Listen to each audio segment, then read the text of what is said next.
So improving the quality of teaching has been really important to us in this faculty, and I think one of the key things that we've done is involve staff in all quality assurance processes and all self-evaluation. They've also helped us develop the improvement priorities as well, and that's really created a culture of ownership of the faculty. For me, professional learning is incredibly important, and the best professional learning that my staff have is being able to observe each other. So we try to arrange opportunities formally and informally for staff to observe each other and discuss pedagogy and best practice. That is a focal point in all of our faculty meetings where all staff contribute and present, but also in informal settings, because we've established that culture of collaboration. In informal settings, just over a cup of tea at break time, they are discussing pedagogy and misconceptions and how do you approach teaching certain topics and so on. So I think gradually, as a team, we've all improved each other really, and I think that's been a really, really important focus for us. We have lots of times in departmental time to share practice and share ideas. We've got a really good ethos in this department where we're all willing to give something a go. We have lots of things going on. For example, if it's dirt, we've tried and edited a lot of different things as we've gone through them. And I think that's what's really important with us, is we're not afraid to give something a go. And if it doesn't work, we kind of say, okay, that didn't work, what else? And we have had that discussion together about what else could we try. We kind of go back and give it a go and see what we can do from there. Question has been a really important focus for us in this faculty.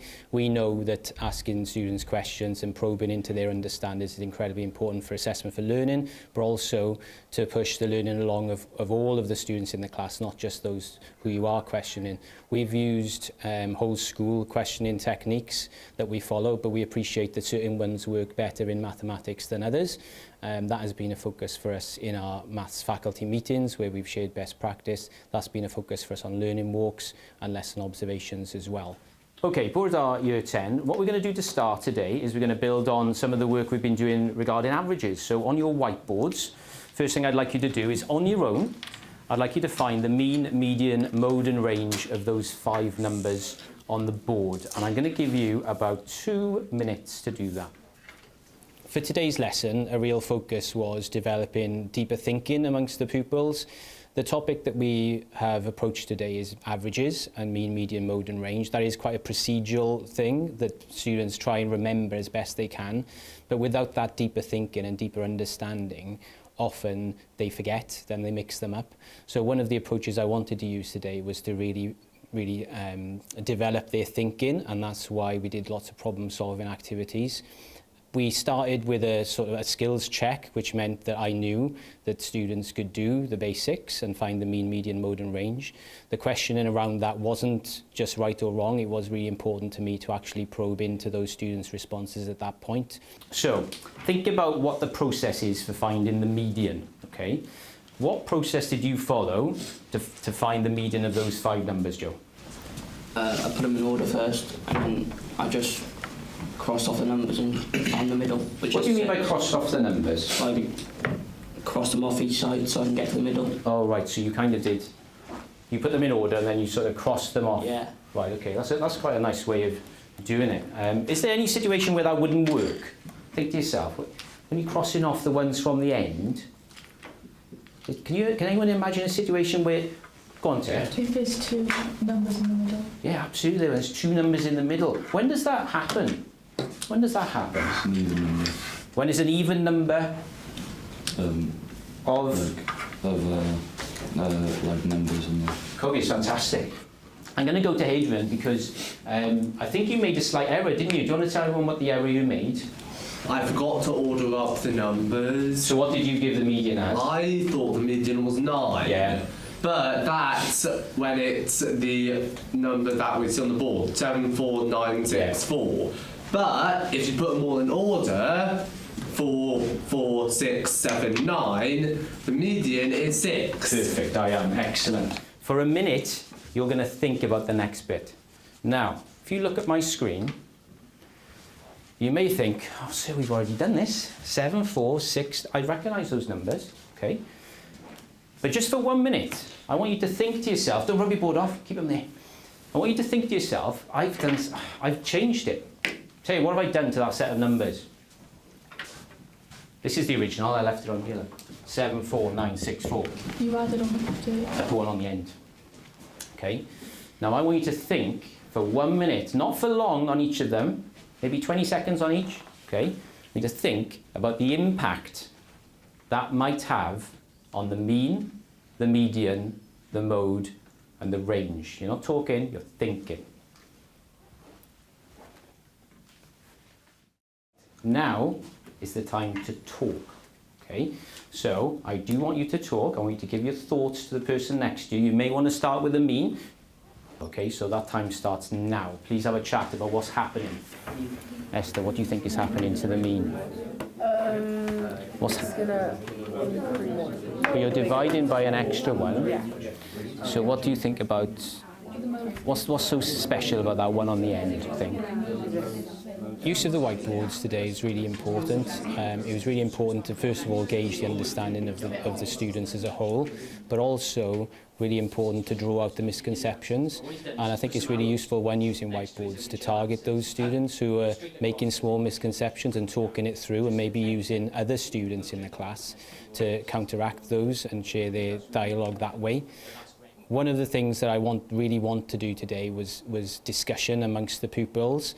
There were some tasks where there were two different answers potentially to the question, and I thought it was really important that they could not argue with each other, but give reasoned arguments to each other about who is right, and then using some of the maths from the first half of the lesson to back up those arguments. And that's an absolute, that's a real skill, not just in real life, but also when they sit their exams, they will have to use that skill as well.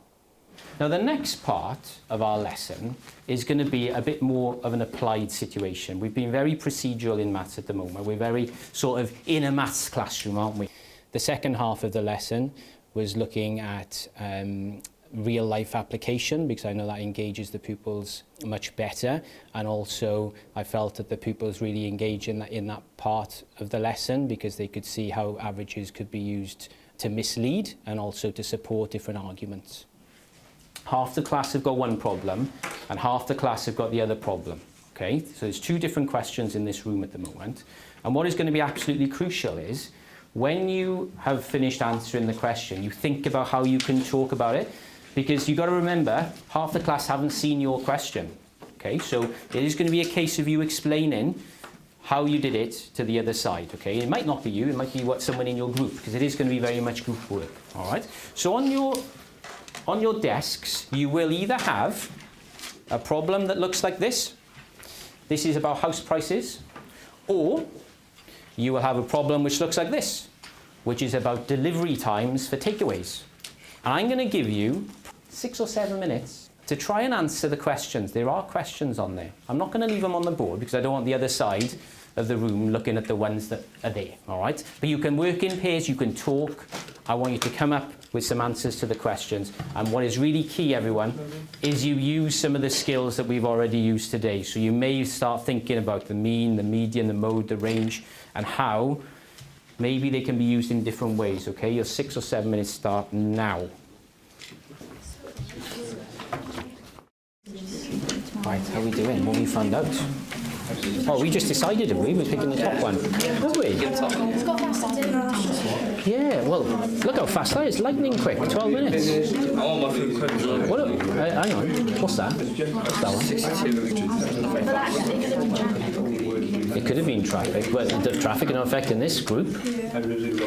Is it? That's just very consistent. What measure could I use out of the mean, median, mode and range to try and look at the spread? Yeah. Well, mode is most common, isn't it? On average, it takes you 33 minutes for this one. It may be that the averages work out so the top one is fastest, but what I'm really interested in is the consistency. It's very consistent. That one is, isn't it? How do we know that? How can we prove that with maths? It's all in the 30s. What figure would you give me to prove that it's consistent? Well, yeah, because there's a most common. Think about the 4 things, how widely they're spread. Which one of those four things? Mean, median, mode or range? Range. What's range? How do you find the range? Biggest, smallest. So do you think the range for this one is going to be similar to the range for this one, or do you think it's going to be... It's going to be different. The range for this one is 3. Yeah, range for this one is only 3 minutes. That one's 40 minutes. 40? Is it? It might even be bigger than that, Oscar. 62 and... 62 take away 12. 50? 50-minute range. So you know when you order your takeaway and you're hungry, You want to order from this one? you've got to think, what would you rather? You want to order from this one now? Well, it's up to you. But you told me that one was faster. But what if it doesn't turn up for over an hour? So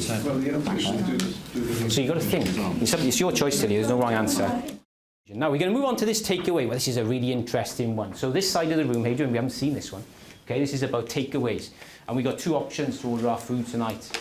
Okay, the first option, we looked into their last set of delivery times. Can you see them, Adrian? It's 12, 26, 18, 62, 38. Lots of different types of minutes there.